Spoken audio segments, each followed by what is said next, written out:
অসংখ্য গণিত শুকরিয়া যে মহান আল্লাহ পাক রব্বুল আলামিন আপনাদেরকে আমাদেরকে দয়া ও মায়া করে মানবতার মুক্তির সনদ হযরত মুহাম্মদ মুস্তাফা সাল্লাল্লাহু আলাইহি ওয়াসাল্লামের ইলমের বাগানের মধ্যে জমায়েত হওয়ার সাথে স্মরণ করছি আমাদের সকলের মুরব্বী যার অক্লান্ত পরিশ্রমে যার অক্লান্ত মেহনতে এই দ্বীনি মজমাটা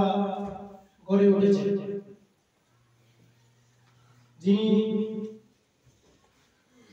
যদি এই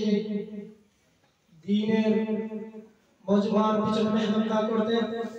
তাহলে এখানের মধ্যে দ্বীনের দরজগাহ হতো না। আর ওনারই মেহনতে এই দরজগাহ হওয়ার সাথে সাথে